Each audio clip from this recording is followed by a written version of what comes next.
안녕하십니까, 이영철입니다. 아메리카 최초 원주민 출발지는 한반도 3부를 시작하겠습니다. 2부에서는 온돌의 세계적인 분포와 지각판이 충돌하며 형성된 환태평양 조산대를 따라 분포한 고래 유적을 비교 분석했습니다. 그리고 빙하기의 식생 분포도와 인류의 식량 자원 분석을 통해 아프리카를 출발한 인류가 한반도에 도착하기까지 가장 생존에 유리한 루트를 살펴봤습니다. 3부에서는 한반도 인류가 아메리카 대륙으로 이동할 경우 결정적인 영향을 미친 제3의 식량 자원에 대한 심층 분석과 연어 이야기, 그리고 한반도 고유의 음식 문화 등을 교차 분석하겠습니다. 2부 말미에서 소개했듯이 인류 이동사에서 중요한 제3의 식량 자원 중 그 첫째는 수생 연체동물입니다. 연체동물은 해안은 물론이고 인류 이주의 주요 거점인 강과 호수, 늪지에도 있습니다. 선사시대 주거지를 상징하는 대표적인 것이 조개와 굴 껍질이 산더미처럼 쌓인 폐총이라는 것은 다들 아실 겁니다. 특별한 사냥도구나 기술이 없어도 쉽게 채집할 수 있죠. 더욱이 특정한 계절에 먹을 수 없는 홍합이나 굴을 제외하면 대부분 무독성인데다가 영양도 풍부합니다. 번식력, 그러니까 생산성도 다른 생태계에 비해 엄청나게 높죠. 특히 고대의 강어하구나 갯벌이 발달한 지역에는 수많은 조개류와 낙지, 문어, 전복 등의 연체동물을 비롯해 개를 비롯한 여러 갑각류 이외에도 엄청난 사이즈와 다양한 종류의 식용 자원이 지천이었을 겁니다. 삼면이 바다인 지역에서 사는 한국인들에게 친숙한 바다의 나물인 해조류 역시 대표적인 제3의 식량 자원입니다. 전 세계 대형 해조류는 육상식물과 달리 거의 독성이 없고 영양소도 풍부한데요. 미역, 다시마, 톳, 김 등등 일상적으로 우리가 먹는 종류만 50여 종이 넘지요. 발달된 채식문화를 상징하는 나물 요리처럼 해조류 음식 역시 요하문명, 홍산 문화의 본령인 한민족을 정점으로 일본, 중국 그리고 동남아가 뒤를 잇고 있습니다. 순다랜드에서 황하대천으로 이어지는 해안고속도로를 따라 중위도 지역으로 이동하면서 해조류 음식 문화가 점차 발전한 것으로 추정되는데요. 지난 20년간의 전 세계 해조류 양식 및 가공업 국가별 순위를 보면 극명하게 드러나는데요. 중국 57%, 인도네시아 28%, 그리고 한국, 필리핀, 북한, 일본, 말레이시아를 합치면 나머지 대륙은 2.6%에 불과합니다. 각국의 해조류 소비량 역시 동북아, 삼국이 절대적입니다. 인류의 해조류 식량 자원과 관련된 흥미로운 내용이 미국의 공교육을 지원하는 내셔널 지오그래픽의 교사형 블로그에 게재되어 있습니다. 2017년 올린 글로 주제는 최초의 미국인이 켈프 하이웨이를 탔을까입니다. 풀어보면 미주 대륙에 처음 도착한 사람들이 빙하 통로가 아니라 아메리카 대륙 서쪽 해안에 발달한 다시마 벨트를 식량 자원 삼아 남아있을까 정도가 됩니다. 블로그의 내용을 옮겨보겠습니다.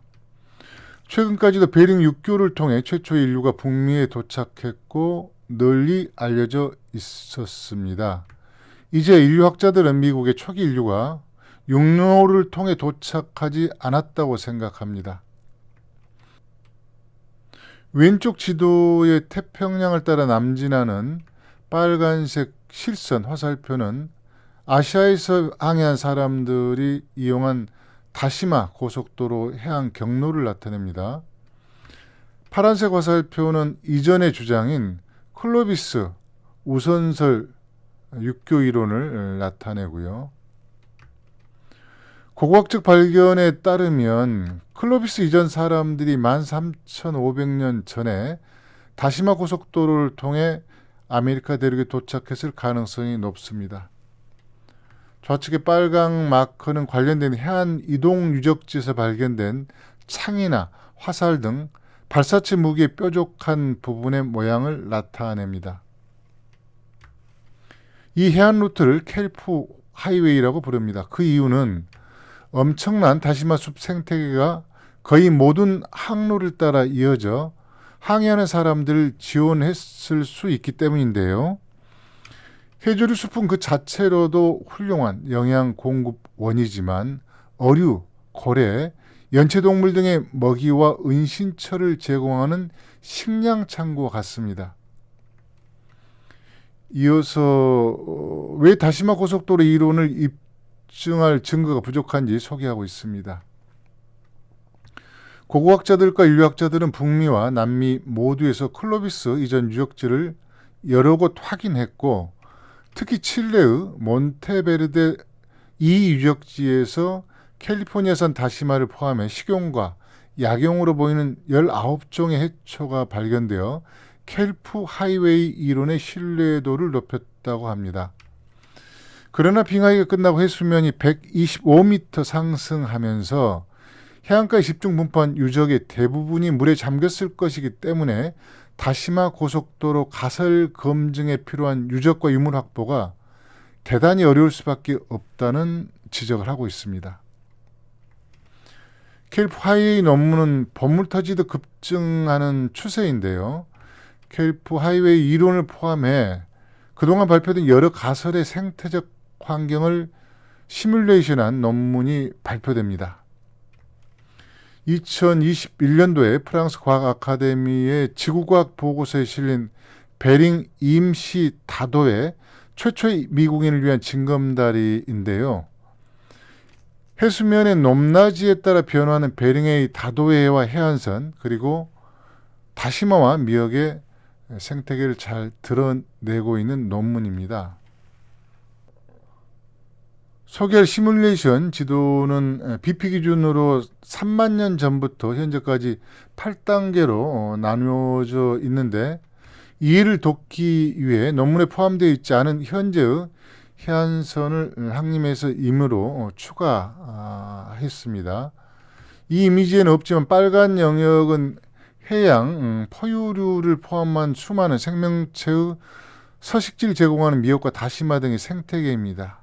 그리고 파란 계열은 빙하의 상당 부분이 육지였던 평균 200m 이내의 대륙붕이고, 보라색 영역은 대륙붕 바깥의 깊은 바다를 표시합니다. 이 두 개의 원에 있는 섬은 알류산 열도의 변화를 상징적으로 보여주는 것입니다. 이해를 돕기 위해 기원전 연도로 소개하겠습니다. 기원전 28,000년경입니다. 현재 해안선과 현재 이 점선을 보이는 거 있죠. 이 현재 해안선과 비교하면 육지가 굉장히 넓지요. 베링 육지 중에서 노란 갈색 영역은 극지 사막 기후이고, 녹색이 섞인 곳은 툰드라 지역입니다. 그리고 주목할 영역인 빨강은 다시마와 미역 생태계입니다. 기원전 23,000년경에는 해수면이 더 낮아져 육지가 서쪽으로 더 확장했죠. 그리고 최종 극성빙기인 18,000년경에는 지금의 해안선보다 육지가 500km 이상 확장되고 해안선은 단조롭습니다. 극성빙기의 끝물인 기원전 13,000년경에는 해조류 생태가 굉장히 발달한 상태이죠. 그리고 8,000년경이면 해수면이 급상승해 육지가 크게 줄어들고 있는 것을 보여줍니다. 왼쪽 원안을 보시면 섬이 거의 해수면 아래로 사라진 상태이죠. 3,000년경이면 지금의 해안선에 거의 근접합니다.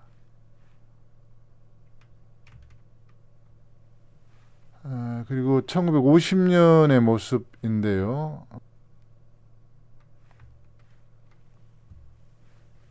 네, 현재 해안 모습입니다. 지금 해안선의 변화도 중요하지만 생태계가 어떻게 형성이 됐는가 이것을 좀 기억할 필요가 있겠습니다.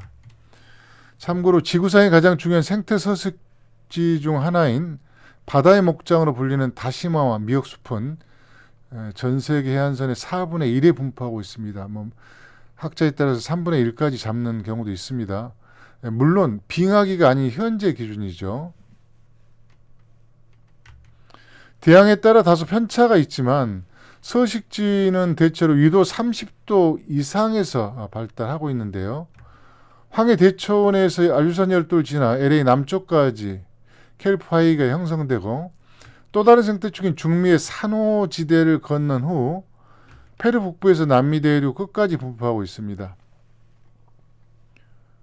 범례를 보시면 미역은 검정선으로 표시하고 있는데요.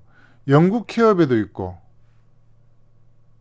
뉴질랜드에도 있지만 전 세계에서 요하 문명권이 가장 집중적으로 분포하고 있습니다. 이보다 더 중요한 것은 다른 지역에서는 미역을 먹지 않는다는 점이죠.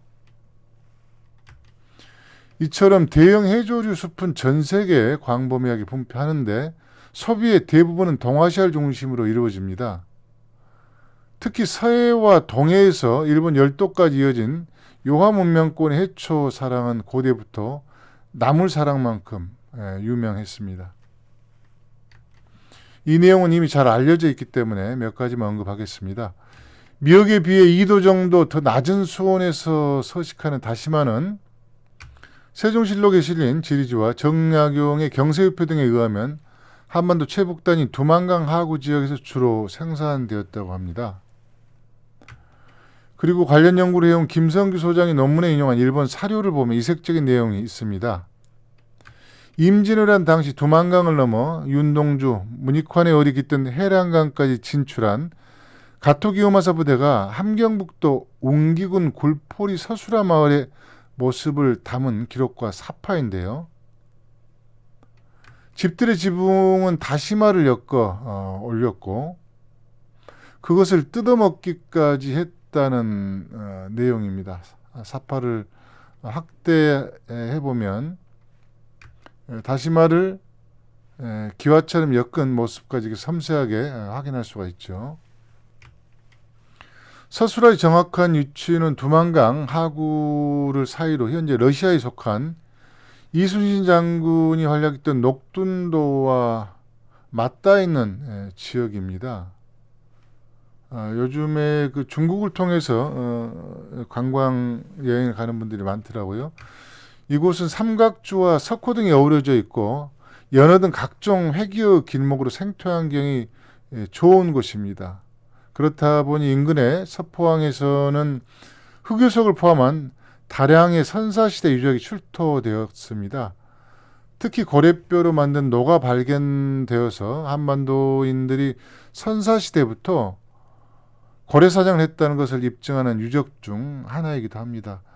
나중에 이 지역은 다른 내용을 소개할 때도 등장하니까 꼭 좀 기억해 둘 필요가 있겠네요. 역사적으로 다시마는 곰포 등 여러 이름으로 쓰였습니다. 중국 황실 진헌용이나 사신선물용으로 쓰였다는 기록도 있고요. 그리고 미역은 분포도에서도 확인했듯이 다시마보다 월등히 많이 생산되었죠. 미역을 채취할 수 있는 바위는 미역 곽자를 써서 곽암 혹은 곽전으로도 불렸습니다. 이 미역밭은 근세까지도 농지보다 귀한 대접을 받았다고 합니다. 적지 않은 분들이 예전부터 한국은 미역, 일본은 다시마 문화였다고 오해하는 경우가 있는 것 같은데 앞으로는 이게 좀 수정이 되면 좋겠네요. 미역은 쑥과 함께 고대부터 한국 음식의 상징적인 식재료였습니다. 다시마보다 더 부드러운 데다가 산모에게 특별히 좋은 성분과 생리효과가 많았는데요. 8세기 당나라에서 발간된 초학기에 고려 사람들은 새끼를 낳은 고래가 미역을 뜯어먹은 뒤 산후의 상처를 낫게 하는 것을 보고 산모에게 미역을 먹였다는 대목이 나옵니다. 그리고 남송의 사신으로 고려를 방문한 서경의 기록 등에도 한민족의 미역 문화를 언급하고 있습니다. 역사 공부하신 분들은 아마 고려도경은 다들 보셨을 겁니다. 미역 다시마 숲이 한반도에서 미주 대륙 구간의 생태별들이 형성하고 있습니다만은 그보다 더 중요한 것은 주식에 가까운 식량 자원으로 이용한 문화권은 한민족 문화권이 거의 유일하다는 점이죠. 7세기까지 백제, 고구려, 신라와 공동 운명체였던 일본 열도는 당연히 포함된 것을 전제해야 할 겁니다. 선사 시대부터 한민족에게는 이렇게 사랑받던 식량 자원인데 세계 자연보전연맹은 세계 100대 악성 침입 외래종의 미역을 포함시켰습니다. 미국과 대부분의 문화권에서 미역 등 해조류는 바다의 잡초나 사료, 심한 공포의 대상으로 인식하는 경우가 일반적이죠. 이런 측면에서 인류 이동사를 추적할 때 해조류를 식량 자원으로 삼는 여부는 대단히 중요할 수밖에 없습니다. 그런데 남미 대륙의 중남부에 위치한 몬테베르데 유적에서 미역, 다시마 등 무려 22종의 해조류가 발견된 겁니다. 또한 남미 태평양에는 없고 북미 캘리포니아 연안과 한반도 권역 등에서 서식하는 미역이 포함되어 있어서 더 귀추가 주목되고 있죠. 더욱이 고대부터 몬테베르데를 중심으로 코킨보에서 케이프원 동부까지 서식하는 황소다시마를 식재료로 사용하기 위해 잘 말려서 장기 보관하거나 내륙까지 대량 유통시켰습니다. 원주민들이 전승해온 다시마 무침이나 찌개 등 다양한 요리는 지금도 먹고 있는데 최근에는 건강식품으로 더 주목받고 있다고 합니다.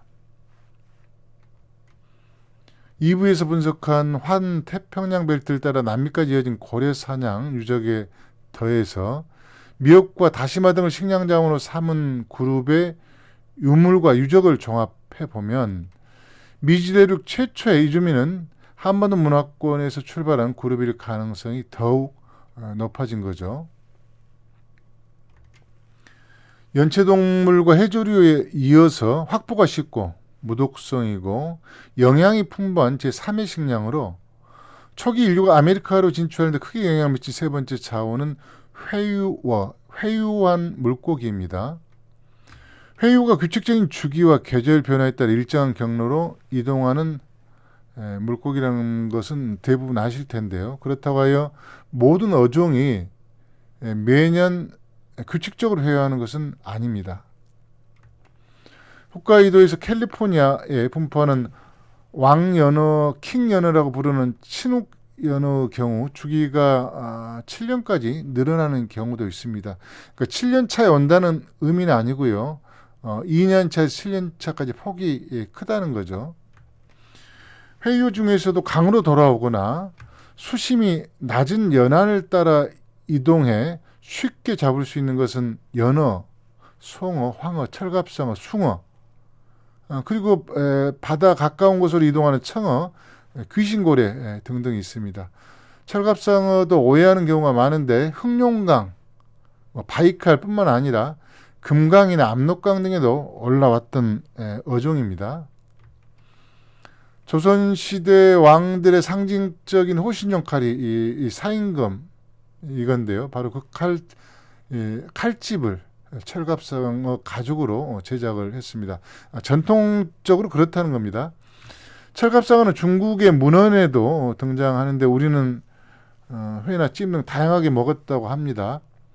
남한에서는 1970년대 후반에 77년도 한강에서 마지막에 잡혔다고 하고요. 그 후에는 멸종된 것으로 일단 보고 있습니다. 현재 먹고 있는 것은 다 양식한 철갑상어입니다. 회유의 가치를 정확하게 드러낸 미국 국립공원 관리청 홈페이지에 게재된 내용을 역시 가감하지 않고 인용하겠습니다. 유일한 인간이었던 구북구 사람들은 거의 완전한 어둠에 가까운 겨울 동안에는 늑대, 여우, 마못의 따뜻한 모피로 다른 계절의 풍요로움을 더했다. 하지만 여름 낮 동안의 밝은 햇살 속에서 그들은 알래스카의 강을 가득 채운 풍부한 연어를 최대한 활용하여 생선을 주요 식량으로 사용하는 최초의 알래스카인이 되었다.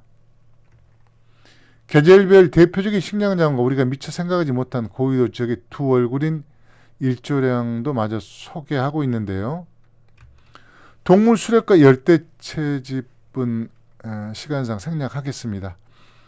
알프산 열도를 포함해 고위도 지역이 철새 천국이라는 것은 많이 아실 겁니다.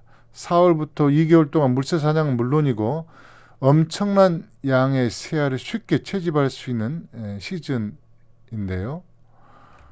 그리고 한여름에 3개월 동안 잡히는 대표종은 연어, 압록강 상류와 같이 차가운 곳에서 1m 이상 자라는 민물대고 있는 버벗, 모켓이라고 하죠. 회색 송어인 그레이링 등입니다. 이외에도 철갑상어, 청어 등등이 포함되고요. 주목할 것은 식량을 먹을 수 있는 하루 평균 일광시간은 무려 16시간에서 20시간이나 됩니다. 공원관리청이 소개한 것처럼 고위도 지역은 불리한 기후 여건에도 불구하고 저위도 지역에서는 상상조차 쉽지 않은 식량 자원을 특별한 도구 없이 확보할 수 있습니다. 그리고 강을 채울 정도로 많은 연어 등 회귀성 어류를 확보할 수 있는 기간만 5개월이나 되고요. 이렇다 보니 북미 원주민 그룹 중에는 3개월 동안 잡은 연어를 저장했다가 연중 주식으로 사용하는 경우도 있었습니다. 바로 이런 이유 때문에 회유어를 제3의 식량 자원에 포함시켰습니다. 물고기가 많고 어종이 풍부한 황금어장은 수심이 낮은 대륙분과 해안선이 발달한 지형이 좋습니다. 여기에 수온이 20도 미만으로 낮아서 산소 함유량이 많으면 더 좋겠죠. 그렇다 보니 통상 세계 4대 어장은 북반구 중위도와 고위도에 집중되어 있습니다. 세계 최대 어장인 일본 열도 쿠릴 열도 주변에 북서태평양 어장과 알래스카에서 캘리포니아만으로 이어진 북동 태평양 어장이 있습니다. 그리고 맞은편인 대서양 역시 북서어장과 북동믹 북극 어장이 있고요. 여기에 산소와 영양 영분이 풍부한 훔볼트 한류가 따뜻한 저위도에서 용승하는 남동 태평양 어장을 추가해 5대 황금 어장이라고 합니다. 여러 번 언급한 칠레와 페루 연안이죠.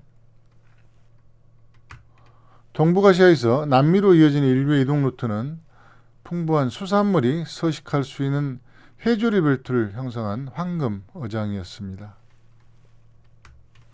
2부에서 소개했듯이 일제가 고려를 멸종시키기 전까지 한반도는 고려의 천국, 한민족은 고려의 민족이었습니다. 주변 해역에 고래가 사라져가는 상황인데도 대형 고래만 1년에 250마리 이상이 죽임을 당할 정도로 많았죠. 그런데 한반도 해역을 찾은 회유어는 고래만 있었던 것이 아닙니다. 알래스카는 흑룡강에 비할 바는 아니지만 연어와 철갑상어도 많았습니다. 녹색으로 표시된 영역은 연어가 성체가 되어 돌아오는 고향과 같은 곳들인데요. 조금 전에 소개했던 황금 어장과 그대로 겹치는 걸 알 수가 있죠. 한 연구조사에 따르면 매년 한반도, 일본, 러시아, 알래스카, 캐나다, 미국 북서 해안의 하천으로 회귀하는 연어의 수는 전부 1억 마리가 넘는다고 합니다. 일부에서 언급했듯이 최악의 생존지로 착각했던 알프산 열도 전체가 연어 천국입니다. 모두 녹색으로 표시되어 있죠. 시베리아와 만주 한반도에 있는 문명 고속도로였던 흑룡강과 소광항을 따라 대흥알령 산맥 너머까지도 연어가 거슬러 올라갔습니다. 물줄기를 세밀하게 추가한 지형도를 보면 더 명확한 이해가 가능할 겁니다. 동해와 오츠크해로 연결된 아무르강의 하구는 사할린 섬과 맞닿은 동쪽에 바로 이거 타타르 해협이죠. 그리고 상류 쪽은 반대 이 바이카로를 일단 기준으로 잡으면 쉽습니다. 여기 아론섬도 보이죠. 이곳에 이 바이카로 남쪽에 흑룡강의 발원지, 아무르강의 발원지인 헨티 산맥이 있습니다. 주 발원지가 칭기스칸의 출생지를 품고 있는 그 유명한 오논강이고, 북쪽 사면에서는 잉고다강이 발원합니다.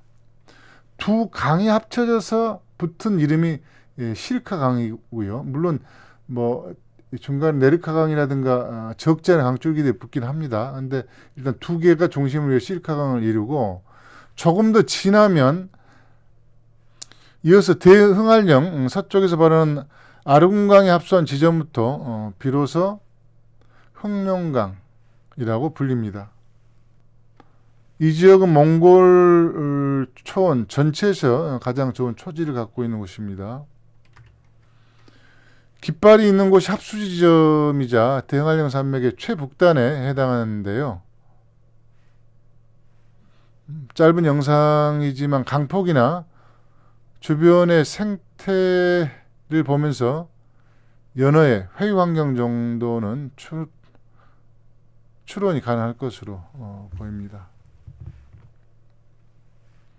최소한 하구에서 2,000km 이상 올라와야 하는 곳인데도 시선 압도할 정도로 강폭이 엄청나게 넓습니다. 그리고 당연히 깊겠죠. 이렇다 보니 연어는 동몽골 지역까지 깊숙이 들어가고 3m가 넘는 철갑상어들도 헤어는 생태계를 형성하고 있습니다. 그러니까 사실상 연어가 들어가는 깊이는 하구 기준으로 해서 최소 3,000km 이상 들어간다, 이렇게 이해하시면 되겠습니다. 그럼 한반도 일대는 어떨까요?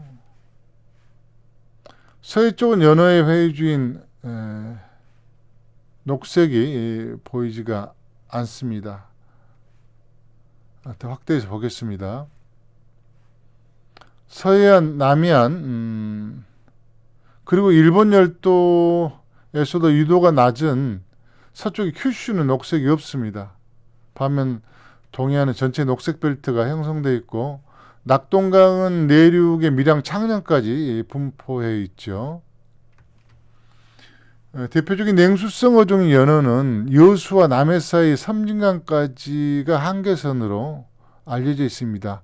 물론 근현대의 해수 온도 기준으로 잡아야 되겠죠. 연어 외에 다른 회유어는 꼭 그렇지는 않습니다. 앞서 잠깐 언급했듯이 철갑상어 같은 경우는 한강에도 잡혔고요. 압록강에도 잡힌 기록들이 나옵니다.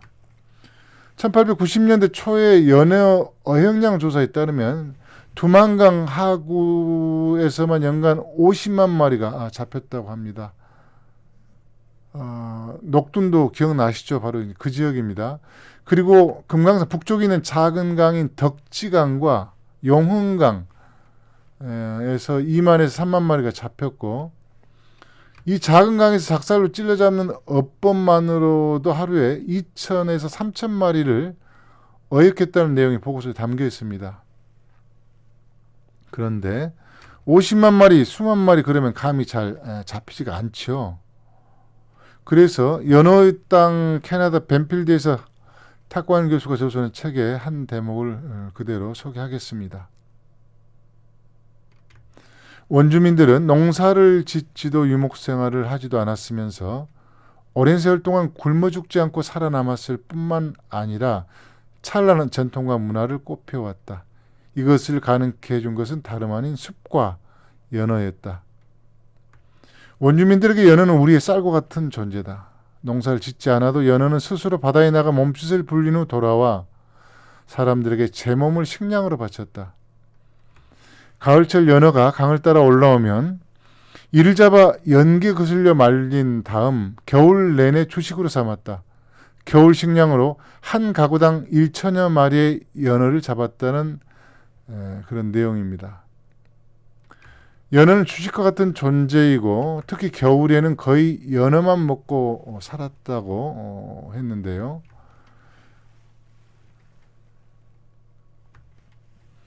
(11월부터) (2월까지) 4개월여 동안 6인 가족이 1000마리의 연어를 120일 동안 먹는다면 하루에 약 8.3마리를 먹는 셈이죠.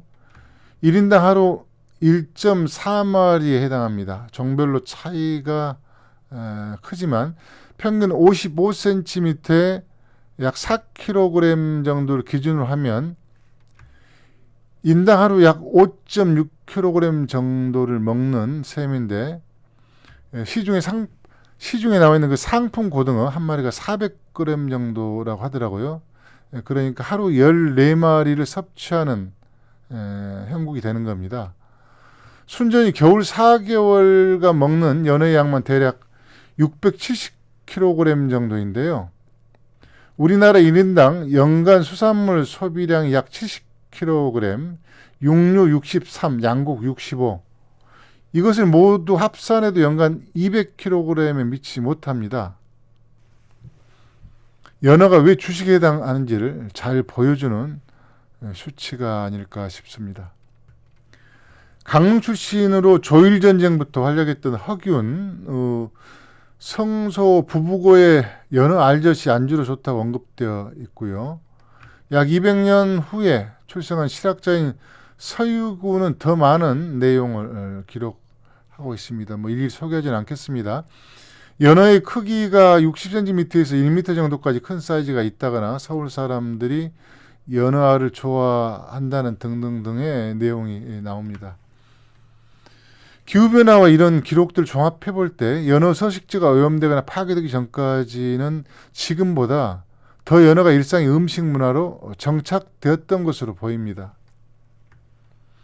선사시대 인류가 정착지를 이동하는 배경에는 기후변화가 크게 영향을 미쳤을 겁니다. 그리고 식량 자원이 풍부해 살기 좋은 지역은 시간이 점차 경과할수록 인구 압력의 영향이 커졌겠죠. 그러나 인류가 아메리카에 도착한 이후 최소 5천년이 경과한 기원전 만년경에도 전세계 인구는 300만 명에 불과했습니다. 나무 위키에 있으니까요. 한번 참조하시면 좋겠네요. 굉장히 여러모로 유용한 자료입니다. 기원전 3000년경에는 2200만 명, 이 정도 됐죠. 이런 규모를 생각하면 제3의 식량 자원인 연체동물, 해조류, 회유가 풍성한 지역은 정착과 이동에 큰 장애가 없었을 것으로 보는 게 타당할 겁니다. 더욱이 수심이 최소 100m 이상 낮아서 대륙봉으로 이어지는 평탄한 지형의 폭이 수십 킬로미터나 되는 해안고속도로가 펼쳐졌다면 더더욱 그랬을 겁니다. 당연히 빙하기 황해 대초원과 베링 육교에는 매머드와 같은 대형 육식 자원들도 많았습니다. 일부에서는 아메리카 이주설 논쟁의 학문적 흐름과 기후변화에 따른 베링 육교와 알프산 열도에 대한 심층 분석을 했습니다. 2부에서는 고래 유적과 고래 서식지, 온돌 유적과 빙하기의 식생 분포도 등을 교차해서 살펴봤고요. 그리고 3부에서 제3의 식량자원과 한반도 고유의 음식 문화를 교차 분석해 황해 대초원과 한반도인들의 아메리카 대륙 이주 가능성이 높다는 것을 확인했습니다. 시리즈 마지막 편인 4부에서는 고대인들의 선박기술과 고래잡이배의 특성, 시대별 항행 방법과 현대인들조차 상상하기 어려운 방수 제작 기술, 그리고 알프산 열도 2000km 구간에 대한 횡단 조건과 관련 논문 분석을 통해 한반도인의 아메리카 대륙 이주 시기와 방법을 최종 도출하겠습니다. 끝까지 시청해 주셔서 감사합니다. 4부에서 다시 만나겠습니다.